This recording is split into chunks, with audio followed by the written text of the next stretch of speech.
Episode 2 की शुरुआत एक फ्लैशबैक सीन से हुई। 20 साल पहले एंडोर की रानी मोर्गेज ऑफ हाउस ट्रकान ने अपने सारे दुश्मन लीडर्स को भरी सभा में मार दिया।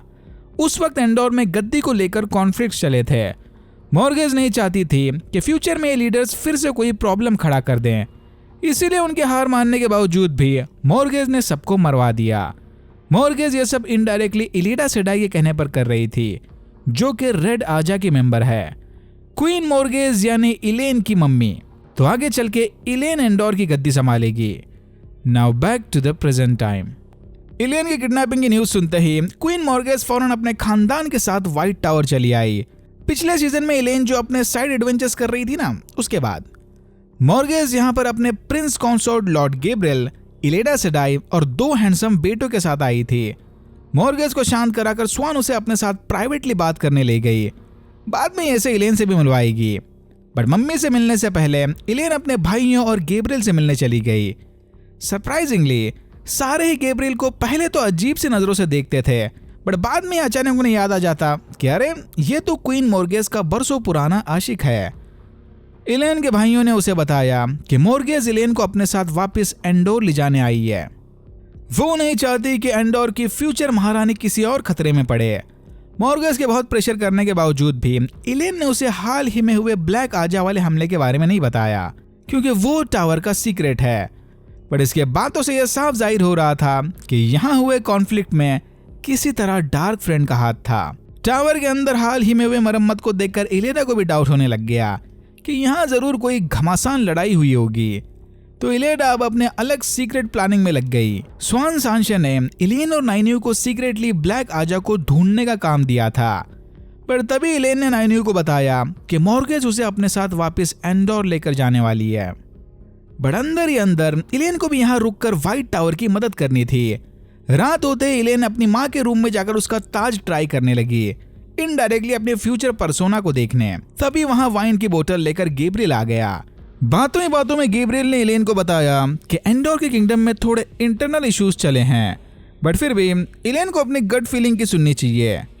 बस फिर क्या था, इलेन ने किसी तरह से अपनी हिम्मत जमाकर क्वीन मोर्गेज को बताया कि वो उसके साथ घर वापस नहीं जाने वाली।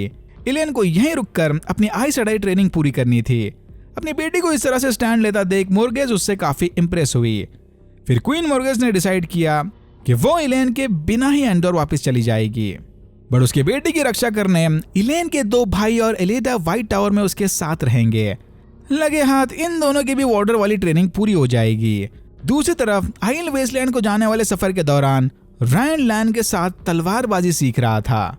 ये बात मोरेन और बाकी लेडीज की बिल्कुल समझ में नहीं आई कि 1 पावर चैनल करने की एबिलिटी होने के बावजूद भी रैंड को तलवारबाजी सीखने की क्या जरूरत। यहीं अवेंडा ने इन्हें बताया कि प्रोफेसी के मुताबिक काराकान आइल्स को बचाएगा भी और बाद में उन्हें बर्बाद भी कर देगा।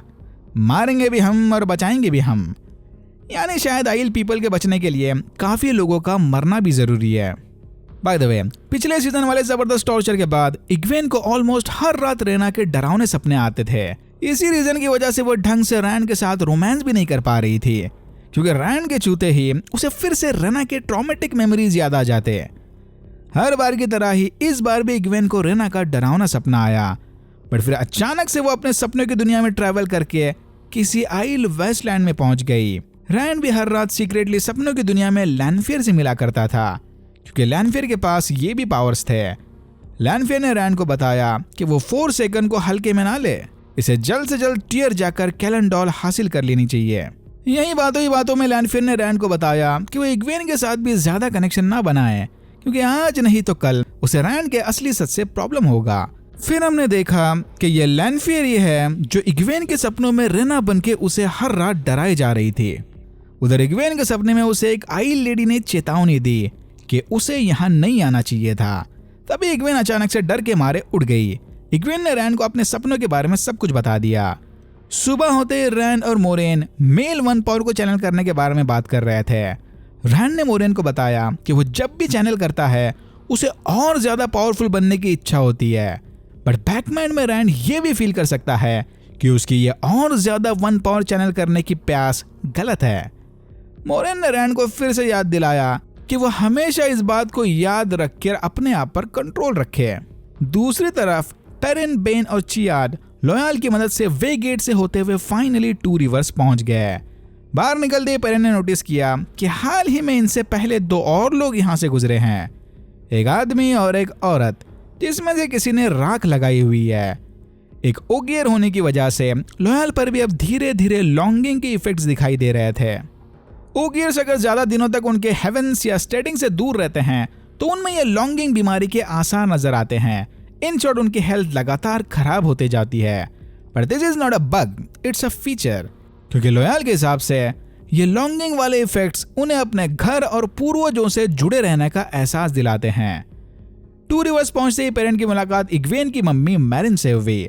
मैरिन ने पेरिन को चेतावनी दी कि फार्म वाले इंसिडेंट के बाद यहाँ सब कुछ बदल गया है। व्हाइट क्लोक्स पेरिन को ढूंढते हुए टू रिवर्स तक पहुंच गए। मैरिन ने फौरन इन तीनों को एक घर में छुपा दिया जहां ऑलरेडी एलाना और उसका वार्डर मैक्सिम पना ले रहे थे। यही वो 2 मेल एंड फीमेल हैं जो पेरिन से पहले वे गेट से टू रिवर्स आए थे। Apparently Whitecloaks Two Rivers को ट्रोलॉक्स से प्रोटेक्शन दे रहे थे और इन्होंने पेरिन के सर पर ढेर सारे सोने का इनाम भी रखा था, तो इसका टू रिवर्स में रहना खतरे से खाली नहीं। उधर व्हाइट टावर में आइस एडाइस के बहुत कोशिश करने के बावजूद भी वो मैट का इलाज नहीं कर पाए। एक आइस एडाई ने तो नाइनियो को डायरेक्टली बता दिया कि शायद अब इसका कुछ नहीं हो सकता। मैट की दिमागी हालत लगातार खराब होते जा रही थी। ये लोग इसका इलाज तो नहीं कर सकते, बट हाँ उसे ऑब्जर्वेशन में जरूर रख सकते हैं। मिन ने विजन्स में देखा कि व्हाइट टावर में फिर से कोई बड़ी बैटल होने वाली है जिसमें और भी कई आइस एडाइस की जाने जाएंगी। बट अगेन मिन के विजन्स में कोई टाइम या डेट नहीं होती, तो उसे एग्जैक्टली नहीं पता कि ये बैटल कब होगी। ये बैटल कल भी हो सकती है या फिर 100 साल बाद भी हो सकती है। बट हाँ, मिन के विजन्स हमेशा 100% एक्यूरेट होते हैं, तो कभी ना कभी तो ये बैटल पक्का होनी है। पिछले सीजन में मैट को धोखा देने के बाद मिन ने उसे माफी मांगने की कोशिश की, बट मैट उसे माफ करने के बिल्कुल मूड में नहीं था। मिन एक्चुअली यहाँ पर मैट को स्वान से मिलने ले जाने आई थी। स्वान ने मैट को बताया कि उसका यह हर तरफ हॉर्न ऑफ वलेर लेकर घूमना खतरे से खाली नहीं है। मैट को मारकर कोई भी हॉर्न का अगला हकदार बन सकता है, तो भलाई इसी में है कि कुछ दिनों के लिए स्वान इस हॉर्न को अपने पास सुरक्षित रखे। मैट फौरन मान गया। आइल वेस्टलैंड्स के बॉर्डर पर पहुंचते इन्होंने देखा कि 2 लोग ऑलरेडी यहाँ इनका इंतजार कर रहे थे, एक आइल मैन और एक आइल वुमन। इग्वेन ने रैन को बताया कि ये आइल वुमन वही है जो पिछली रात इग्वेन के सपने में आई थी। फिर इस आइल वुमन ने भी काराकन की रूहिडियन प्रोफेसी को दोहराया कि काराकन एक आइल का चीफ ऑफ चीफ आकर आइल्स को रियूनाइट भी करेगा और उन्हें तबाह भी कर देगा। और यहाँ होता है एपिसोड 2 खत्म। अगर आपको वीडियो अच्छा लगा तो please like, share and subscribe for more videos like this. मैंने ऐसे और भी वीडियोस बनाए जिनके लिंक्स आपको डिस्क्रिप्शन बॉक्स में मिल जाएंगे। Thank you very much for watching and I'm hoping to see you in my next one.